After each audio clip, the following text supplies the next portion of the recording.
It is Monday morning. It's Memorial Day weekend, and welcome to the Dutch Mentor, our Monday morning chat about leadership.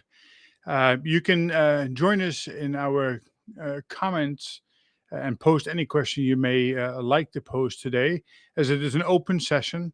Our scheduled speaker, Malcolm, was not able to make it, likely due to technical issues, but we try to resolve that maybe during the program today or at a later time and have him back as a guest. So I think it is so. I think Malcolm is joining me right now. Maybe we have resolved the issues. As he's again joining into the conversation, I just want to make sure that we first recognize and have a conversation about the true essence of Memorial Day. Sometimes people forget it's they talk about the barbecue and they talk about celebration and happy. Although we should be happy and recognize the fact that we are living in a free society and we have conquered many battles across the world in order to be here today and live the way we are living. But it is exceptionally important to memorialize those who have given far more than any one of us at any given point in time. Having been born and raised in Holland, obviously we celebrate May 5th as our Liberation Day from the Germans.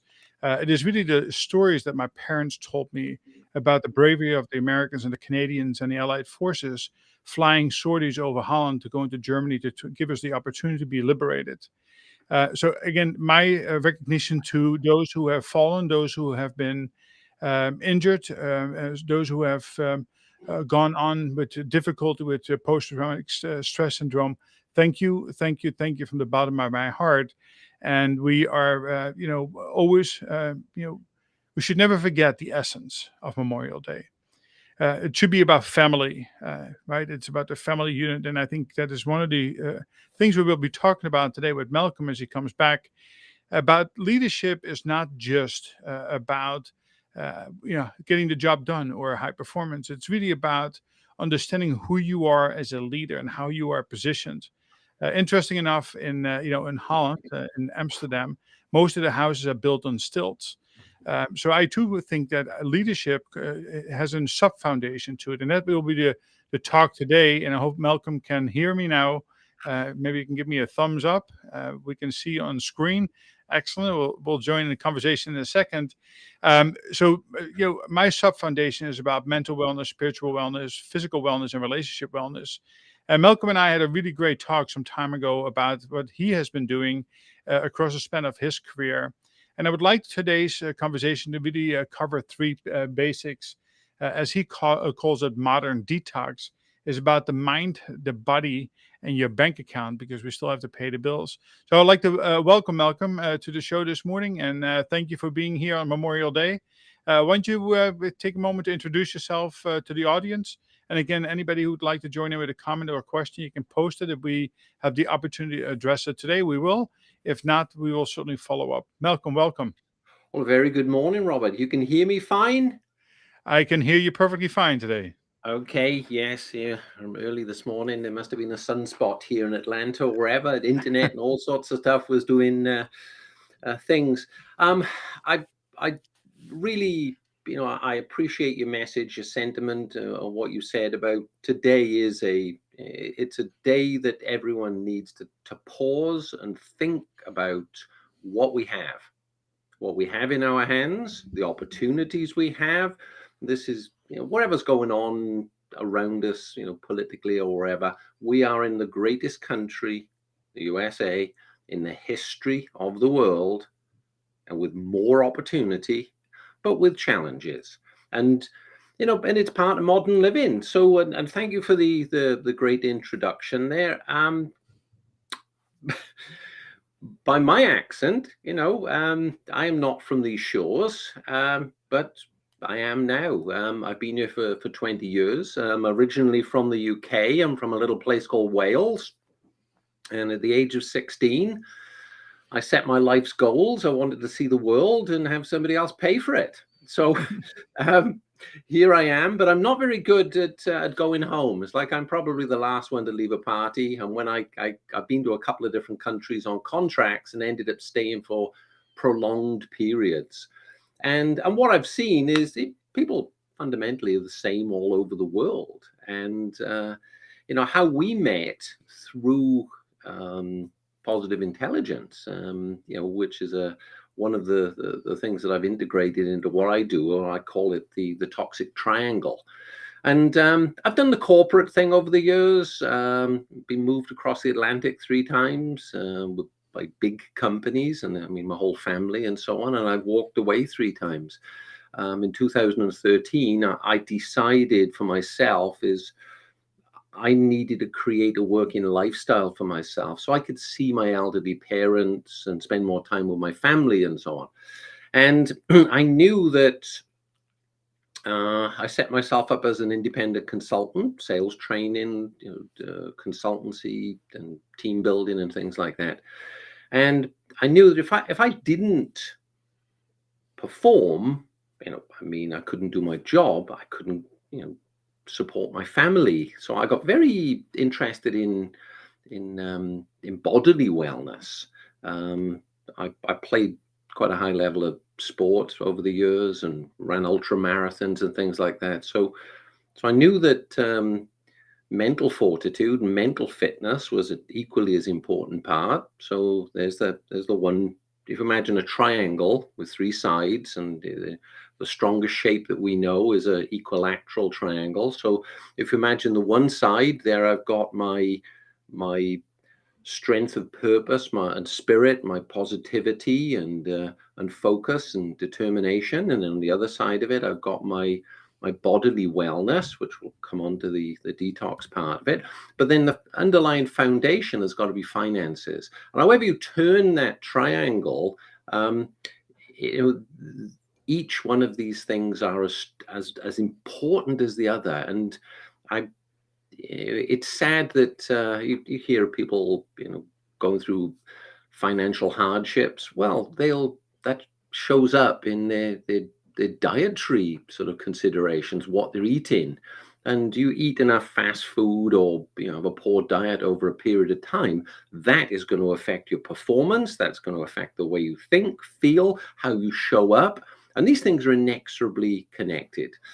So over the years, I just ended up getting connected with good people and good companies, things that connected with my mission, purpose in life, which it became a calling. It no longer became a vocational career.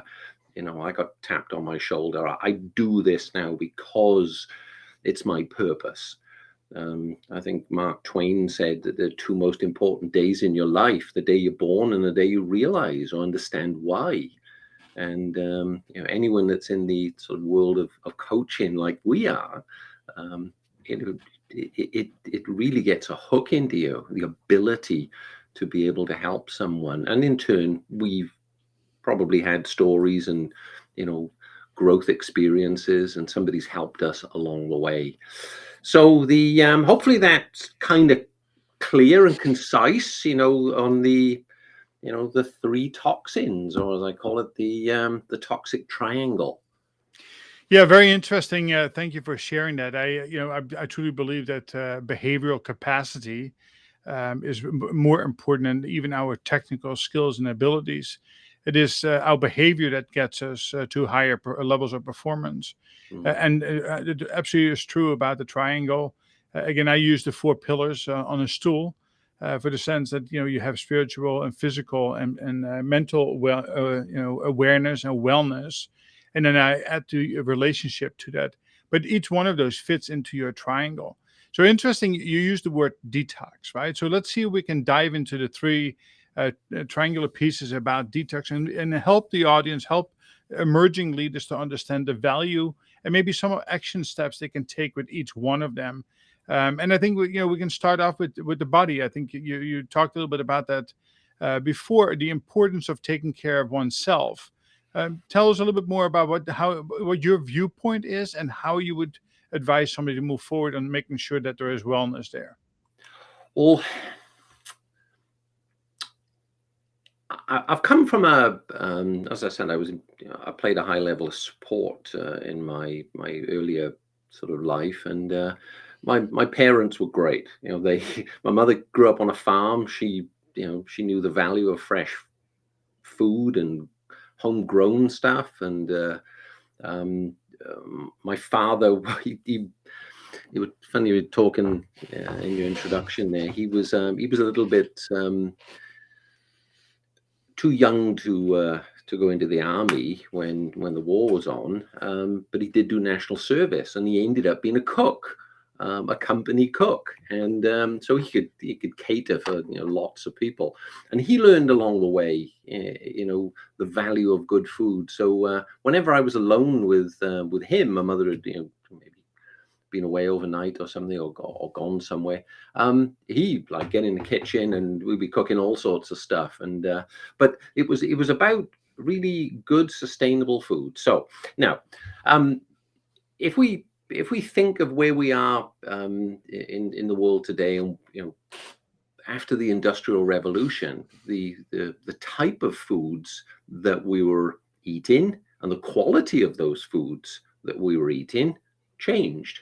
There was new foods coming in from different countries and wherever.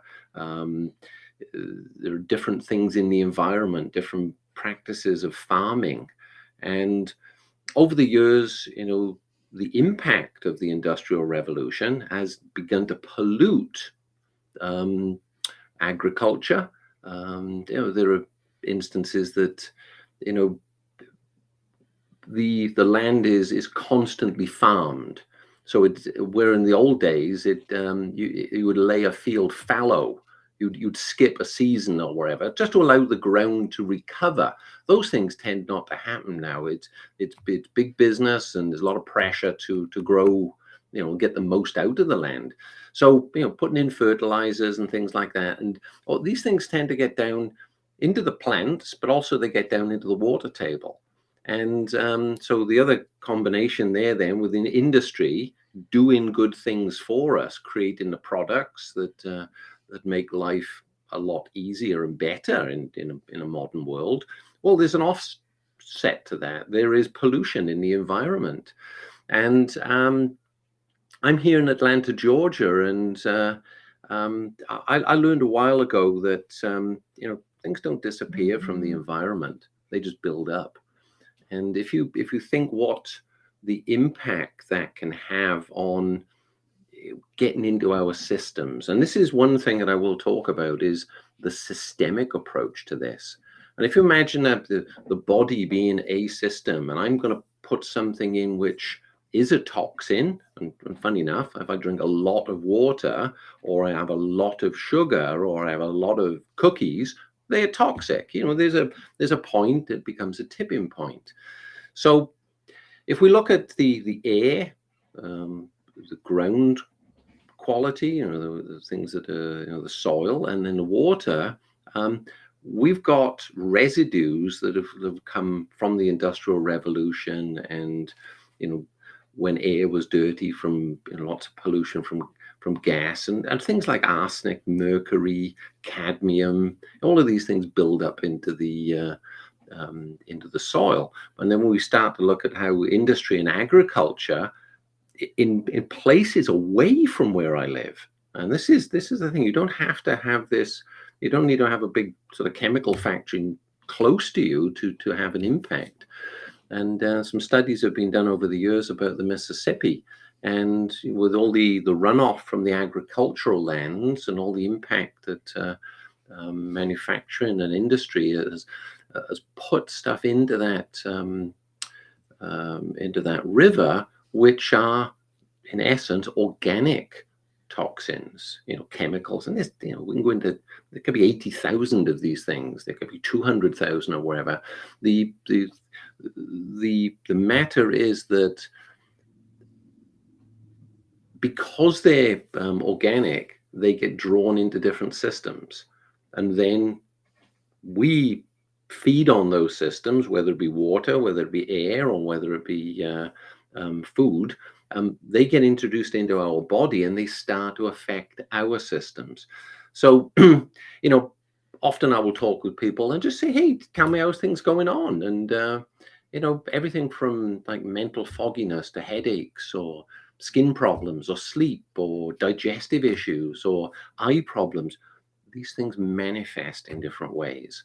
So that, everyone has a sort of, we can all put up with so much, but it gets to a point where there is a tipping point, and your body can take so much, it gets, not say saturated, but you just get to that point where when you go over it, it's really difficult to go back.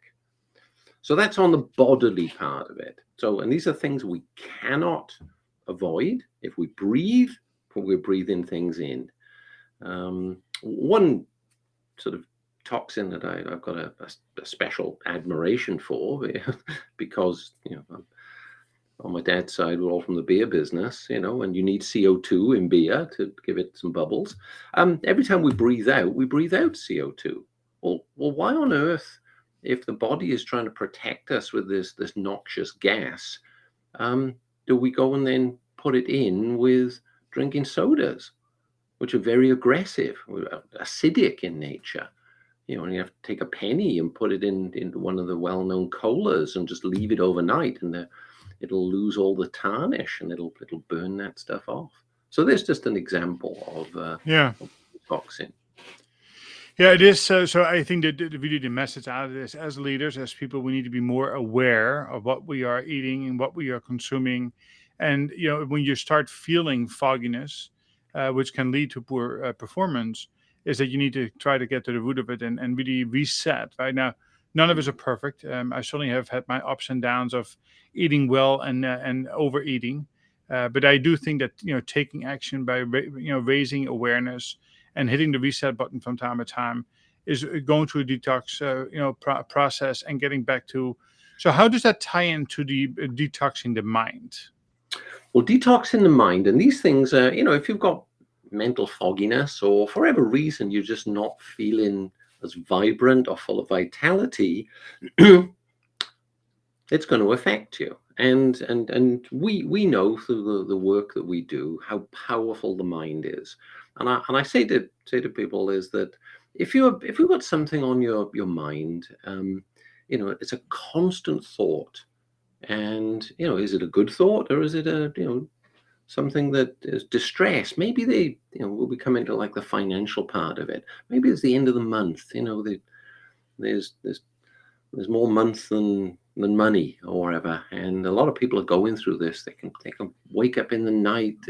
They get interrupted sleep patterns. They something's constantly on their mind. It can manifest in different ways, either in the throat or anxiety in the chest or wherever. Well, these are physical representations of thoughts. Now, and sometimes it, for people that really haven't been into this subject, or just, you can make yourself sick from that. You can produce stresses. You can produce sort of things down to a cellular level that will affect how your cells are functioning, producing of different types of hormones in the body, which we're supposed to be in the be able to run away from tigers or wherever, or crocodiles and things like that. So everyone's heard about you get an adrenaline rush, and that'll just divert all this energy to your muscles and give you the power to get away. So we have systems that can immediately work for us when we're under stress, and they can protect us. Well, often a low level of stress can keep those systems active all the time, and it's destructive in the one side, because we're living in a sense of fear. We're living in a sense of worry, anxiety, sleep patterns. We don't get the right kind of sleep. The body doesn't rebuild. Doesn't matter if you try to put the good stuff in it. If it's not doing that repair, it'll manifest somewhere. And again, it can be stomach issues. It can be sort of inflammation will appear. I was only talking with a man earlier in the week, and he said, well, I get interrupted sleep most nights. And I said, well, have you got stuff on your mind? He said, well, ever since the kids came along, young children might get interrupted patterns, and I'm almost thinking they're going to wake up. And one of them had been poorly of late. He said, I just can't settle. I'm constantly anxious. I wake up, I'm tired the next day, I'm irritable. And then what do? I hit the cookies or the chocolate, or I'll get a couple of sodas or something. It's almost like the comfort food part of it. Well, and these are how patterns form, and we go to things that we think maybe would make us feel better on the surface of it, instead of getting down to the root cause. Well, look, if there is some constant thought that is creating stress, well, maybe let's get to the root of trying to understand, what's driving that thought, and what actions I can take to actually take, to change and correct that situation. And there we correct whatever's going on in the mind, and then we begin to adjust some of the things that are going on in the body. So. It is so interesting. It's truly a cascading effect, right? It is I always explain is that the brain really has two hemispheres, but essentially speaking, it's not equally divided between positivity and negativity. The brain is about 67% negative and about 33% positive. So it needs to be a daily battle, daily exercise in order to promote the positive brain and try to be able to push out those negative feelings. Allowing people to live rent free in your head for an extended period of time, which could be contributing to these lingering thoughts, and then of course to sleepless nights. I always say, so if you think for a minute that a person who lives rent free in your head is thinking about you for more than 5 seconds, you're out of your mind. But again, that goes all back down to the behavioral capacity, right? We know what the right things are and what we need to do, the technical skills, but it is stopping that behavior. And that's one of the things that I continue to talk to my students, my clients about, is that taking action, right? Is that you can sit here and listen to what we are talking about today and likely agree, because most of us are going through these feelings. But it is what you said last, is actually coming to the realization that you cannot do this alone, that you need to outreach to either somebody at work, or a counselor or a coach or a mentor, to talk your way through this, address the root causes, and build that behavioral capacity that you can address these things, and that you learn the techniques and the behavior to create new normals to be able to promote the positive side and understand the negative side. It's not about depressing it, but understanding it and processing it so you can live a better, fuller life. So, of course, the combination now of your body detoxing, better choices, your mind detoxing by not allowing lingering negative thoughts to overcome you, that leads to burnout and stress and other negative hormones in the body, can cause hypertension, diabetes, even heart disease or death. Of course, your third prong of that is that the contributor of body and mind leads to, that we need to have financial stability as well. So talk a little bit about that, on how that, what your thought process is on around both the impact of having that as an imbalance, but also what can people do to gain that balance in respect to making sure that they have money in the bank or security. Well, and it's great coming into this part, but as I say, each of these pieces are like as important as each other. It's a system, Well, often and I've traveled a lot. I'm getting on in years or wherever, but I feel better than ever. But you pick up a lot of sort of experiences along the way, and when I talk about this part of it, it was, as I said, my mom grew up on a farm. My dad grew up in a pub or wherever. They were both small business people, and I grew up in a pub with them. So I always had this sense of, I would say, business minded, and this evolved over the years in moving around the world into different countries and working for large companies, and then walking away. Well, like, what am I going to do? Well, yeah, I'm going to do what I want to do and what I know how to do. So I created some businesses, and I always figured that if there's any reason, it's always about capacity for a customer to be able to pay. That's the one thing. And at an early age, I learned that 80% of companies go broke making a profit. It's all about the management of it and so on. So I figured that was the way I would approach things. So as long as I have a good product, a good service, I solve the needs and the problems that a customer has, and they've got the capacity to pay, it should work. So that's always been my philosophy. Then I look for things that maybe go on in my life and which I would like to solve a problem. And I was living in Southern Africa one time. I went off on a business trip to Singapore, and I just had some time on my hands, and I was walking around this mall one day, and I saw a smoke alarm. I'd never seen one of these things before. So what do? I went back to Southern Africa. I had the guy's card. I went and ordered 1,000 of them because I felt there was a need for these things. Well, a house with a straw roof can burn to the ground. It basically explode, and it's gone within like 2 minutes. So subsequently, I sold an awful lot of those things, and that was just a perchance sort of spot, and connecting. Well, there is a problem. I need to come up with a solution. So so many of I've gone through different things, and I used to sort of work with a church and a job networking mission that they had, and we get dozens and dozens of people coming through there, a couple of times a month and wherever. And I always, as I was doing a workshop, be asking, well, how many people here have only ever had one job? Worked for a company for 15 or 20 years, and then suddenly they don't. And many would put their hands up. I said, well, first and foremost, how does that make you feel? I feel sad. I feel bad about this. Well, what are you going to do? Well, I'll go and find another job. And then there were people then in the same groups, and they said, well, how many have lost their job a few times? And they put their hands up and said, well, what are you doing different? Oh, I just go and get another job. But just repeating the same thing. I said, I believe that we all have the ability, for three things in us. We can run a marathon, we can write a book, and we can start a business. And knowledge with determination will get us to that point.